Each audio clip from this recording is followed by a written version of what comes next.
من يهده الله فلا مضل له ومن يضلل فلا هادي له أشهد أن لا إله إلا الله وحده لا شريك له وأشهد أن محمدا عبده ورسوله اللهم صل على محمد وأزواجه وذريته كما صليت على إبراهيم وعلى آل إبراهيم وبارك على محمد وأزواجه وذريته كما باركت على إبراهيم وعلى آل إبراهيم إنك حميد مجيد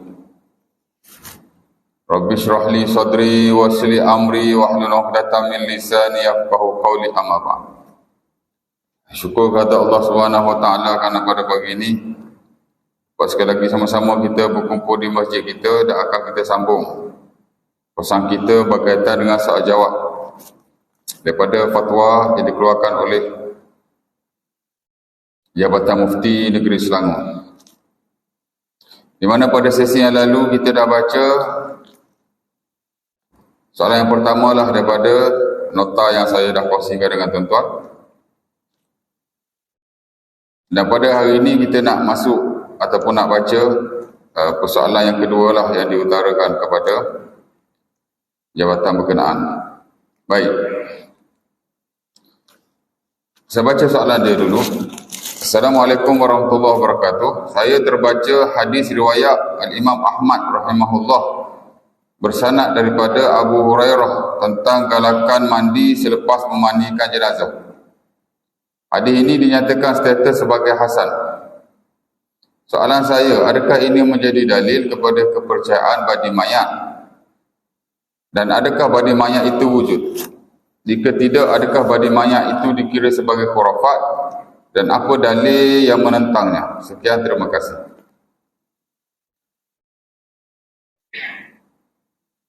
Jawapan. Merujuk kepada persoalan tuan, hadis tersebut tiada kaitannya dengan kepercayaan badi mayat. Saya baca dulu nanti saya explain. Ia hanya anjuran Nabi SAW untuk membersihkan tubuh badan setelah menguruskan jenazah. Hukum mandi tersebut adalah sunat atau sunnah. Adapun badi mayat adalah kepercayaan karut masyarakat Melayu dahulu kala. Namun telah dikikis sedikit demi sedikit dengan datangnya agama Islam yang membawa manusia daripada jahil kepada manusia yang berilmu. Walaupun Al-Quran tidak menyebut secara khusus tentang khurafat, namun sebagai seorang Muslim yang beriman kepada Allah Subhanahu Wa Taala, mestilah percaya bahawa hanya Allah Subhanahu Wa Taala sahaja yang berkuasa memberi nikmat maupun bala. Berdasarkan kepada firman Allah Subhanahu Wa Taala, maksudnya katakanlah wahai Muhammad, tidak sekali-kali akan menimpa kami sesuatu pun yang melainkan apa yang telah ditetapkan oleh Allah bagi kami. Dialah pelindung yang menyelamatkan kami, dan kepercayaan itu maka kepada Allah Ta'ala jualah orang-orang yang beriman itu bertawakal. Ini surah At-Taubah ayat 51. Qul la yusibana illa ma kataballahu lana wa maulana wa 'ala Allahi falyatawakkalul mu'minun. Ya, dia buat mai terjemahan saja. Tapi teks ayat Al-Quran itu tidak ditulislah dalam jawapan. Baik. Jadi tuan-tuan, daripada soalan ini ada dua segmen lah yang saya lihat. Pertama ialah tentang hadis Nabi SAW yang diriwayatkan tentang galakan mandi jenazah. Ya. Dan dalam jawapan fatwa ini ataupun jawapan kepada persoalan ini, dia tak sebut secara khususlah tentang hadis itu.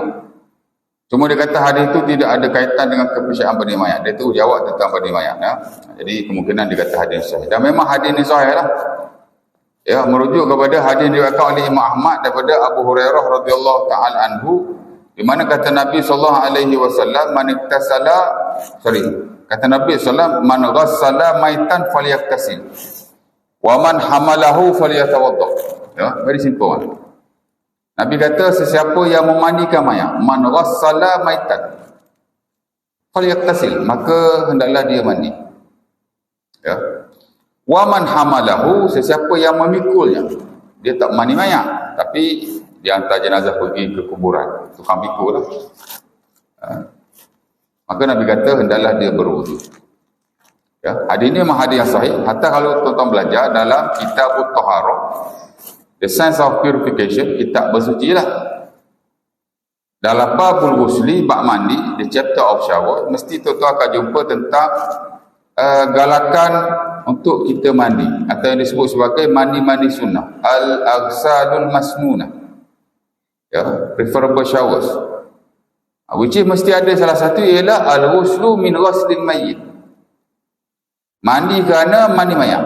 Al-ghuslu min ghuslil mayyit, baca kena betul teori dia, ya. Mandi kerana mandi mayat mesti ada punya, ya. Tak miss lah dalam mana-mana buku fiqh. Walaupun mandi sunat ni tuan-tuan ada banyak, ya.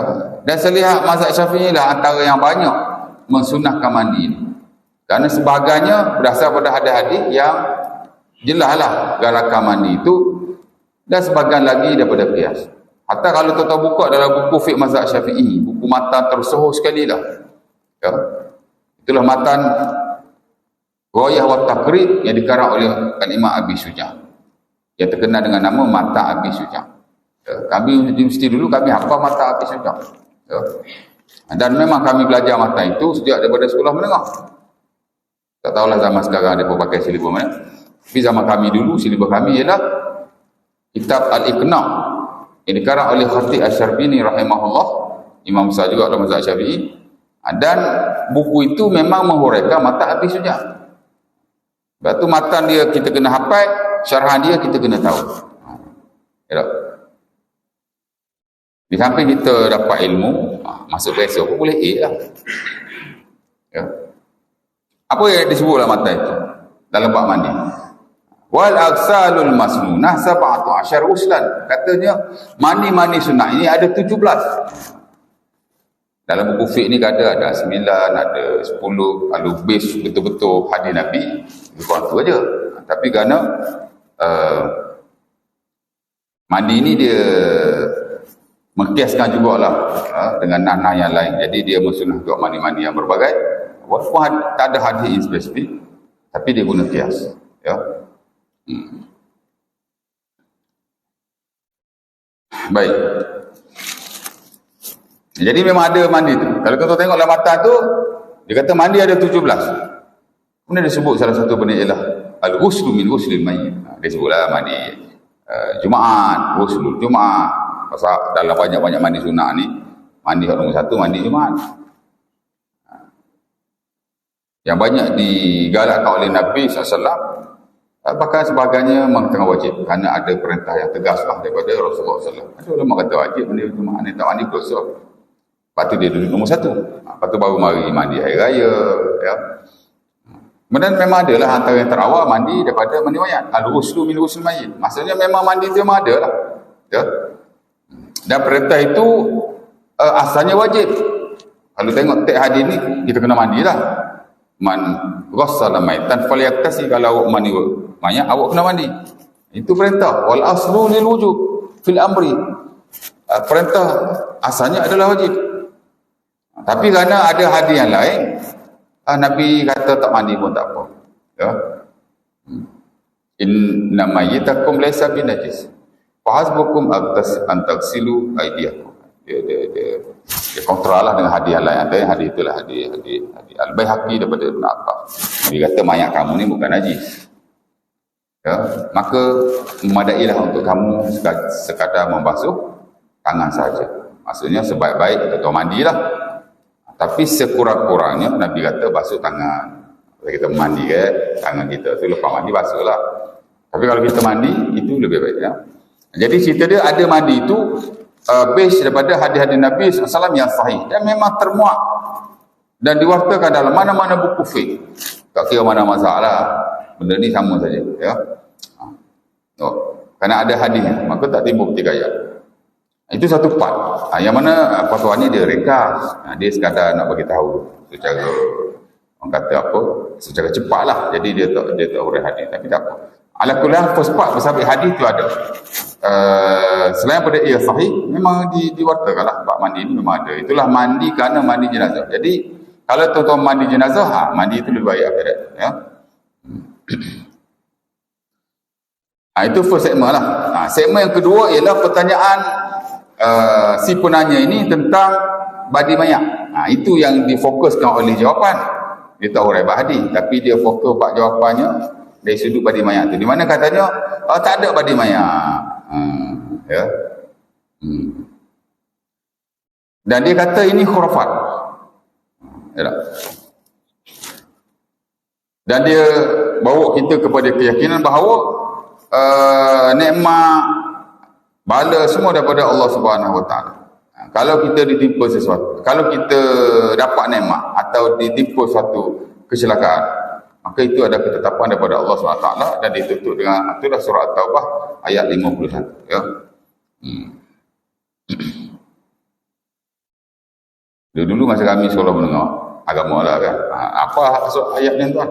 Qul la yusibana illa ma kataballahu lana wa maulana wa 'ala Allahi falyatawakkalul mu'minun. Pasal katanya ayat ni adalah sebagian kausa kita juga. Dia kata kalau nak bagi orang kasih kita, banyak-banyak baca ayat. Kita buat hafal lah, baca lah kan.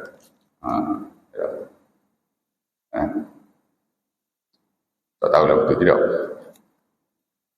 Ala kulli hal tuan-tuan, berkait dengan badi mayat, dia kata khurafat lah tak boleh. Pasal apa? Tuan-tuan kena tahu, dia bukan dalam isu badi mayat, mandi mayat ni saja. Walaupun sebenarnya ada gerakan, saya tak pastilah tuan-tuan ada pengalaman tu tidak. Tapi kami kalau di kampung, kami lah saya sendiri, kalau kita pergi melawat jenazah, memang balik orang tu suruh mandi. Tuan-tuan tak ada? Tak pernah? Saya pun tak pernah tanya orang tua saya pasal apa kena suruh mandi, sunat ke, padahal kita bukan mandi mayat pun, tapi memang suruh mandi lah. Balik je dia kata mandi. Mungkin nawak dah orang mati tu mandi, tak tahu apa kan. Mungkin ada kepercayaan tu, tapi dia tak tahu. Dan saya ingat orang Melayu saja, rupanya orang Jawa macam tu juga. Di mana bila saya pergi melawat jenazah, isteri saya orang Jawa, isteri saya orang Selangor tuan. Saya Kelantan lah, isteri orang Selangor. Jadi saya 50-50. Saya 50 Kelantan, 50 Selangor. Tapi ada juga orang kata saya dah 100% Selangor lah. Dia panggil saya Kelantan Murtad lah. Mu ni Kelantan Murtad lah mu dia. Ada juga Kelantan Murtad ya. Which is saya lihat, tak tahulah kan, bila saya pergi melawat jenazah, balik memang orang tua saya, pula bini saya, memang suruh mandi lah. Kalau tak mandi dia marah. Mandi lah. Kita bukan mandi banyak, bawa kita nak mandi. Tapi tak apalah, orang tu suruh lah, kita mandi lah. Dan saya tidak tahu apakah kita disuruh mandi itu, ada kepercayaan itu atau tidak. Agak-agak tak ada lah, dan saya pun tidak tanya. Ya. Ala kulli boleh mandi, tapi tidak ada kesunahannya sama sekali. Dan tak ada kena-mengena apa-apa, sebab kita bukan mandi mayat. Yang disuruh dalam agama ialah orang yang mandi mayat. Orang lain tak ada kena-mengena. Kalau yang mandi pun bukan dengan sebab mayat. Ya. Dan katanya badi mayat di sini. Wallahu taala betul tu dia. Tapi jika ada, maka ia tidak benar sama sekali. Ya. Dan tuan-tuan nak kena tahu, Islam ni amat menentang kepercayaan yang tidak ada basis. Walaupun kepercayaan yang biasa-biasa. Apatah lagi kalau kepercayaan itu ada hubungan dengan akidah, dengan ketuhanan, benda ghaib.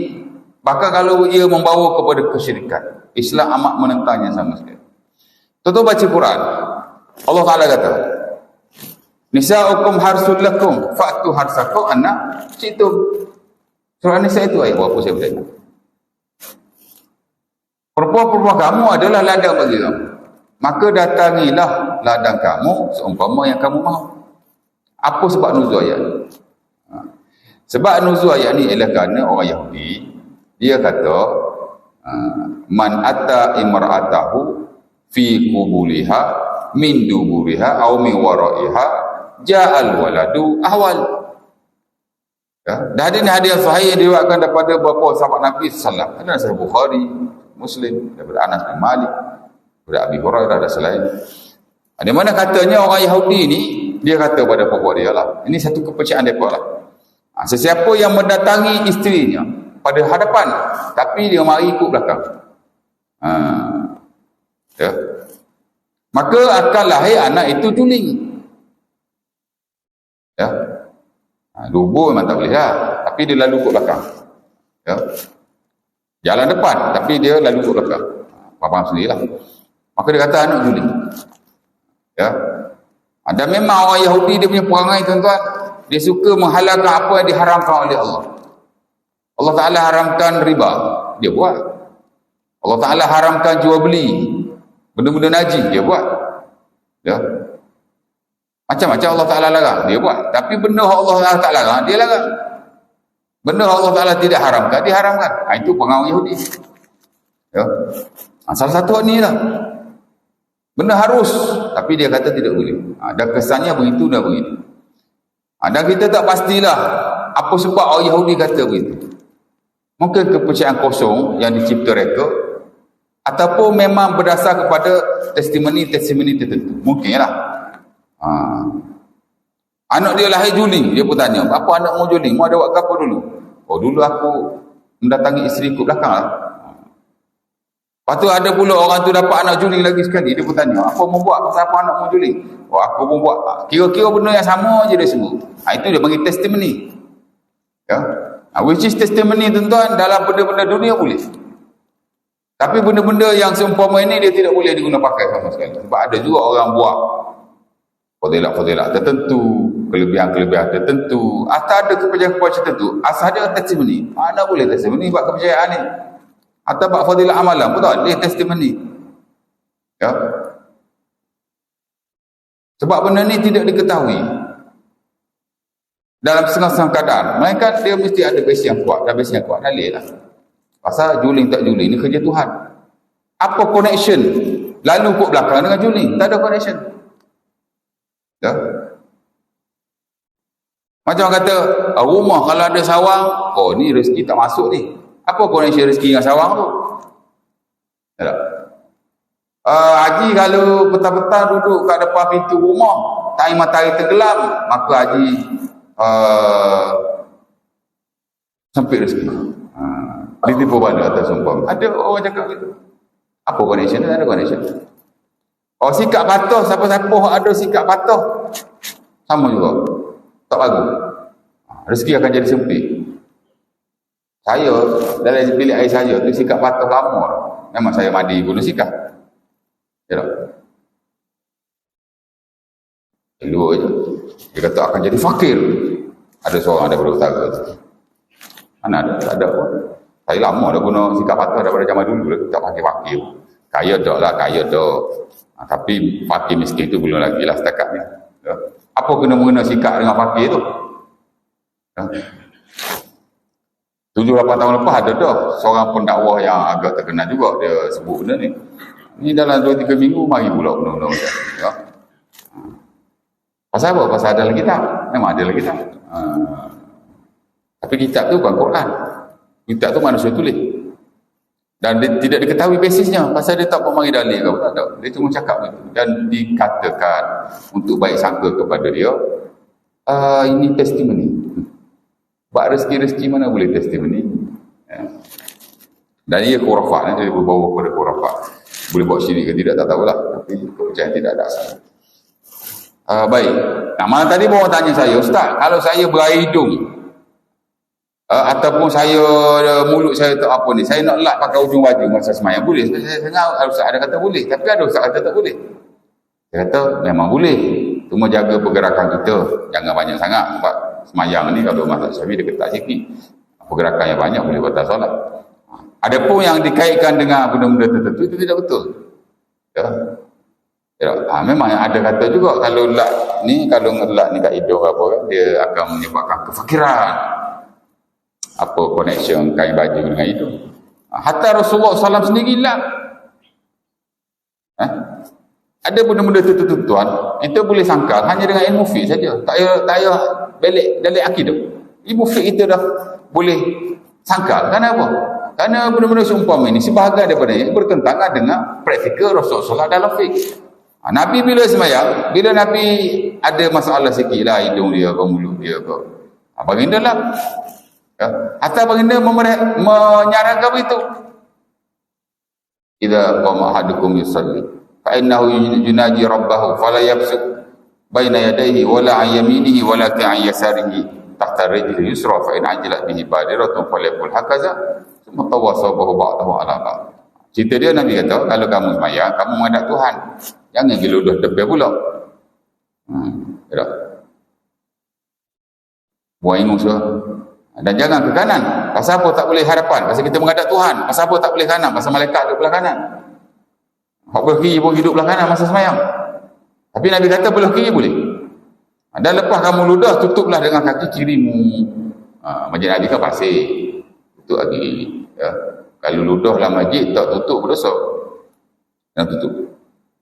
Dan Nabi kata kalau kamu tak boleh buat benda tu, kamu gunalah dengan hujung baju kamu. Dan Nabi menunjukkan contohnya kepada sahabat Nabi sallallahu. Dan Nabi mentenyih-tenyih atau melipat-lipatkan bajunya, menghilangkan kesan air liur atau hingus itu. Benda Nabi buat takkanlah boleh bawa kepada kefakiran. Ya. Dan disuruh oleh Nabi, disarankan begitu. Jadi ini kepercayaan yang tidak ada basis sama sekali. Bahkan boleh menyumbang khurafat kepada masyarakat. Ya. Okey. Balik pada yang tadi ya. Jadi tak tahulah sebab apa orang Yahudi kata begitu. Boleh jadi daripada testimoni ada lah. Daripada pengalaman-pengalaman petua-petua orang tua, petua orang tua ni sebagian betul, sebagian tak betul tuan. Bukan semua boleh ikut. Ni daripada mereka jugalah, mungkin daripada tak tahulah kan. Jadi mereka memang berpegang begitu. Allah Ta'ala tu ayat khas. Tak benar. Pasal apa? Pasal juling tak juling ni tak ada kena-mengena. Has no connection langsung dengan perbuatan seorang suami kepada isterinya dalam bab. Tak ada. Kalau Allah Ta'ala nak bagi anak dia juli juga. Ya. Kalau tidak. Jadi Allah Ta'ala telah menyangkalkan perbuatan itu. Tuan-tuan belajar akidah tuan. Saya tak tahulah. Sebagian buku akidah ni kalau visi-visi kita dia lebih memfokus kepada sifat Tuhan, sifat 20 tu lah, which is good. Tapi bagus juga kalau tuan-tuan belajar akidah ni memfokus kepada rukun iman. Ya. Which is dia belajar satu persatu lah. Apa rukun iman? Beriman kepada Allah. Dia pun belajar lah. Tak Allah begitu dah begini sifatnya, namanya. Pergi pula beriman kepada Nabi. Dia pergi pula Nabi. Nabi ni siapa, berapa bilangan Nabi, apa sifat-sifat Nabi. Pergi pula kepada beriman kepada hari akhirat, beriman kepada macam-macam lah kan. Ya. Kemudian ada juga bab-bab yang dilarang dalam kepercayaan. Ya. Itu akidah besi rukun iman. Di mana mesti ada satu slot tuan-tuan yang disebut sebagai bab an-nahyu anit tiarah, larangan untuk kita tiarah, ataupun juga disebut tatayur. Ada dua perkataan, satu tiarah, satu tatayur. Ya. Apa makna tiarah atau tatayur? Macam fatwa ni kata tidak ada dalam ayat Quran, tidak ada dalam Quran ayat spesifik tentang khurafat. Ya. Hatta lah hadis Nabi SAW, kalau tuan-tuan nak cari the word khurafat, saya rasa tidak ada. Tapi ada perkataan yang lain yang sama erti, bahkan lebih signifikan daripada khurafat itu sendiri. Itulah salah satunya ialah yang disebut sebagai tiarah atau tatayur. Apa makna tiarah atau tatayur? Tiarah atau tatayur ni tuan-tuan daripada perkataan toy. Tiarah, tatayur asalnya daripada toy. Toy ni makna burung, bird. Ya. Di mana orang Arab tuan-tuan, kalau dia nak buat sesuatu yang penting, dia nak pergi berniaga, dia nak keluar bermusafir, dia nak keluar untuk satu urusan, anak dia nak kahwin, apa-apalah, dia menjadikan burung sebagai alamat. Ya. Toy mana burung? Di mana kadang-kadang dia lepaskan burung. Dia memang ada burung untuk benda tu. Dia bela 2-3 ekor burung, tiba satu benda penting dia nak buat, dia akan lepaskan burung. Kata Imam Ibn Hajar rahimahullah, kadang-kadang dia tak ada bela burung lah, tapi dia pergi ke pokok-pokok, dia halau burung. Yuhajjiru tayr, yuhayyiju tayr liyatir. Banyak kami dulu. Dia pergi pokok, burung ada pokok. Kat bandar ni mungkin payah lah. Kat kampung kan burung ada kat pokok tu. Dia halau lah, dia baling ke, dia goyang kat pokok tu ke, nak suruh burung tu terbang. Dan mungkin lagi ada metod-metod yang lain. Asal cerita dia nak burung tu terbang. Apa tujuan dia? Dia nak tengok burung tu terbang ke mana. Fa'in tara yumna, kata Ibn Hajar. Kalau dia terbang ke kanan, istamarra, dia akan pergilah. Ya, dia akan proceed benda ni.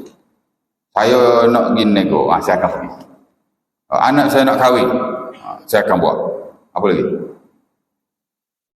Saya nak bermusafir, saya akan buat. Mana dia akan buat benda-benda penting? Kalau burung tu terbang ke kanan. Fa in tara yusra aw yasaratan tasya'ama wa raja'a.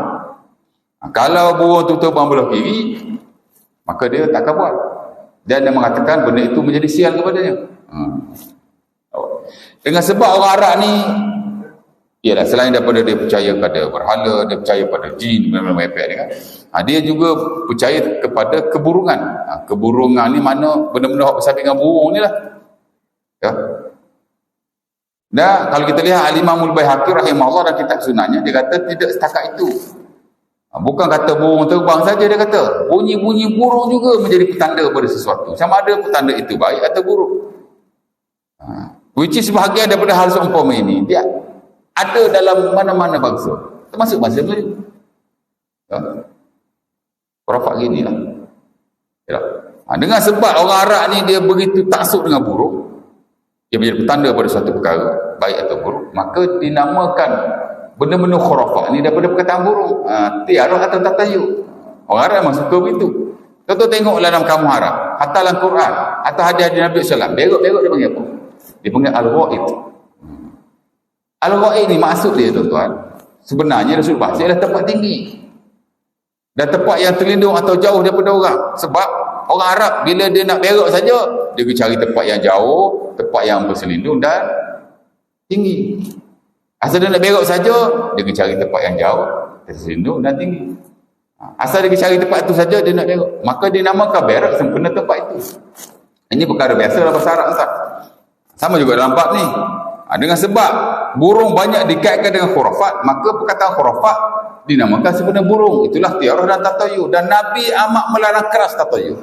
Benda-benda khurafat ni lah, kecahan-kecahan yang tidak ada basis, dan dalam banyak hal dia boleh mencederakan keimanan kita. Ada hadis Nabi kata at-tiaratu syirkun. At-tiaratu syirkun.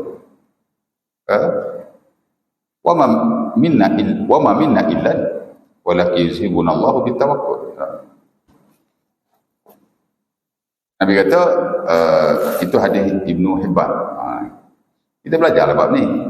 Dan saya pun memang sentiasa merujuk kerana benda ni dia penting sekali. Nabi kata tiarah-tiarah ni percaya benda-benda merepek bersabit burung. Pasal orang Arab dia merepek bersabit burung. Orang Melayu mungkin dia merepek bersabit benda lain. Tapi tak kisahlah, asal dia sama. Ya.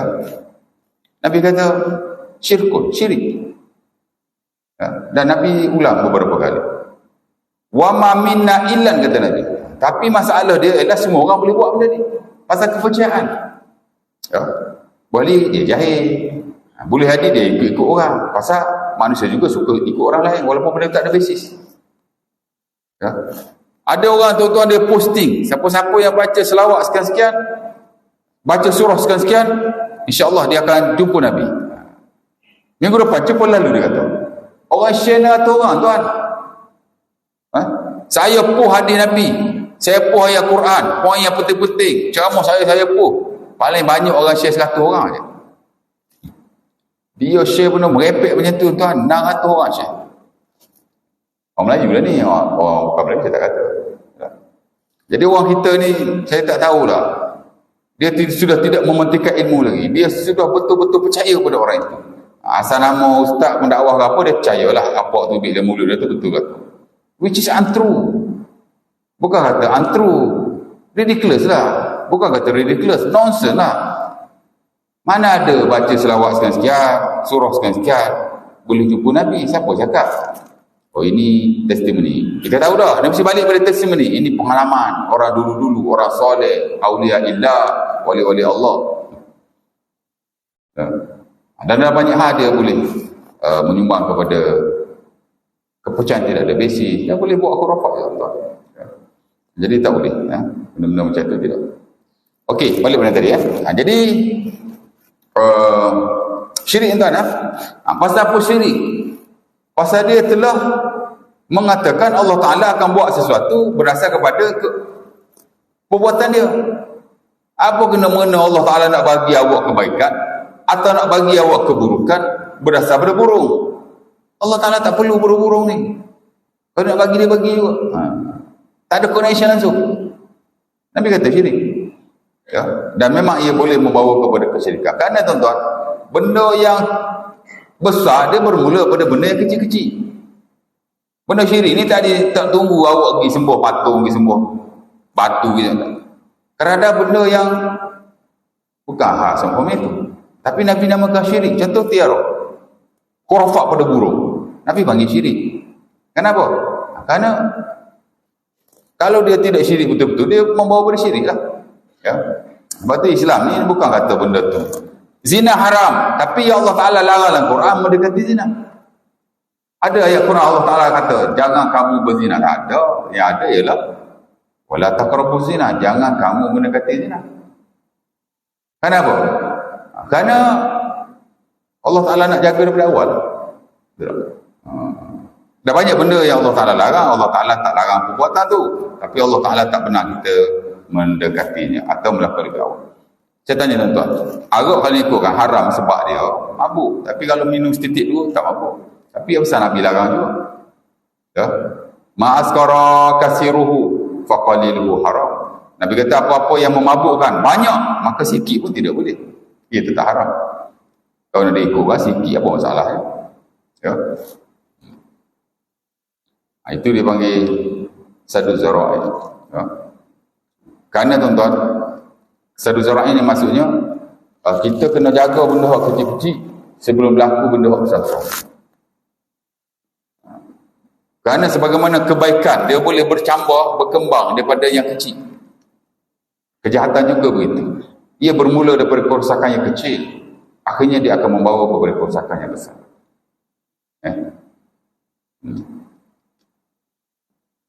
Jadi sama lagi Nabi panggil tiarah ni syirik. Ada orang ajar kalau tuan-tuan nak elakkan motor daripada hilang, tuan-tuan buka dalam kargo depan, tuan-tuan tulis nombor sekian-sekian. Tak tahulah nombor apa. Setahu saya 24 ni 8. InsyaAllah dia kata selamat.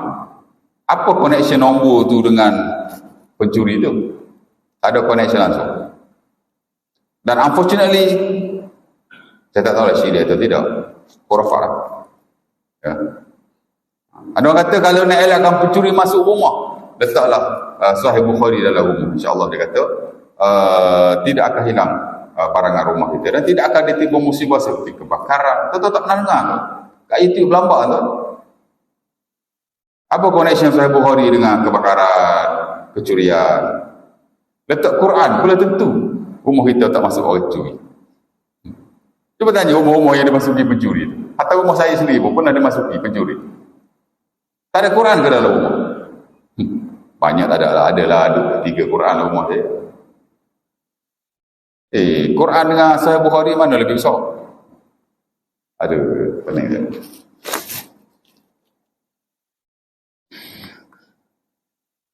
Jadi kadang apa nama, dia ada banyak hadis nampak ni.